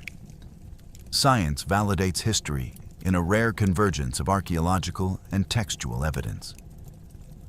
Why was Aegates forgotten for so long? The Second Punic War was simply more dramatic. Hannibal crossing the Alps with elephants captured imaginations. Cannae, where 50,000 plus Romans died in one day, became the most studied battle in military history. Scipio Africanus defeating Hannibal at Zama provided a dramatic conclusion. The First Punic War seemed like prologue, and Aegates seemed like just another naval battle in a war full of them. Roman monuments commemorated land victories. Naval battles, fought away from audiences and leaving no visible battlefield, didn't generate the same cultural memory. Historians recognized Aegates' importance. It ended the longest ancient war. It created Rome's first province. Military scholars studied it as an example of how crew training and tactical preparation can overcome numerical disadvantage. But without physical evidence, it remained an abstraction. The archaeological discoveries changed that. Now you can visit the Museo Archeologico Regionale Lilibeo in Marsala, Sicily, and see actual rams from the battle. You can examine the Latin inscriptions, see the impact damage, understand the violence in a tangible way impossible from reading Polybius alone. The human scale matters. 35 helmets mean 35 individual soldiers. We don't know their names. Sources don't preserve individual stories, but their equipment survived.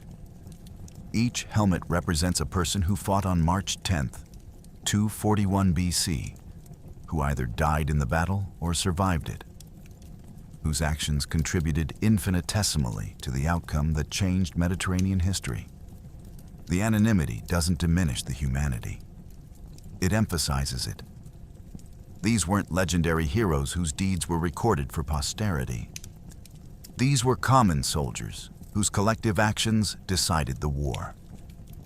Tourism to the Aegadi Islands has grown as word of the archaeological discoveries spread. Ferries run regularly from Trapani on Sicily's western coast to Favignana, Levanzo, and Marettimo. You can stand on Favignana's shore and look west across the waters where 600 ships clashed. You can visit Marsala's museum and see rams, helmets, amphorae, equipment from men who died 2,265 years ago. preserved by cold, deep water and recovered by 21st century technology. The battlefield itself remains protected. Diving to artifact sites is prohibited, preserving the underwater heritage for future archaeological work. The Battle of the Aegates Islands was fought for control of Sicily's grain fields. It ended the longest war in ancient history. It created the Roman Empire. It caused the Second Punic War. And it's been sitting on the Mediterranean seabed all along, waiting for technology to advance enough to recover its story. This is what makes the Battle of the Aegates Islands extraordinary. Not just that Rome won, but how Rome won. Bankrupt treasury, create venture capital through private loans. No trained crews, drill them daily all winter, adverse weather making interception impossible. Strip your ships and row anyway. Outnumbered? Doesn't matter if enemy ships carry the weight of their own defeat. The Romans at Aegates didn't overcome impossible odds through luck or divine intervention. They engineered solutions to every problem. Private financing solved bankruptcy. Training solved inexperience. Stripped ships solved weather disadvantage. And Carthaginian strategic negligence, sailing cargo-laden ships into battle, did the rest. But victory's price was paid in lives. 50 Carthaginian ships sank in water 70 to 130 meters deep. 20 went down with all hands, hundreds of men per ship, weighed down by armor, drowning in Mediterranean cold. 70 more ships captured, 10,000 prisoners taken. 30 Roman ships sank, carrying perhaps 6,000 to their deaths. The 35 bronze helmets recovered from the seabed represent 35 soldiers whose names we'll never know, but whose equipment survived to tell their story. The 27 bronze rams, each one a ship, each ship a crew, each crew dozens or hundreds of men, sit in museums as monuments to the day that changed history. March 10th, 241 BC. The First Punic War ends. Rome gets Sicily, its first province. The template for empire is set, but Carthage gets humiliation. 3,200 talents of silver. Evacuation of Sicily after 23 years of war. Then, in 238 BC, Rome seizes Sardinia, while Carthage fights the mercenaries' war, adding 1,200 more talents to the insult. A 9-year-old boy named Hannibal places his hand on an altar and swears eternal hatred. 20 years later, he crosses the Alps seeking revenge. At Cannae, he kills 50,000 to 70,000 Romans in a single afternoon, more than died in all naval battles of the First Punic War combined. The Second Punic War nearly destroys Rome. The victory at Aegates guaranteed the war that almost ended the Republic. For 2,265 years, this story existed only in ancient texts. Polybius recorded it. Historians studied it. But no one could touch it. Then the seabed gave up its secrets.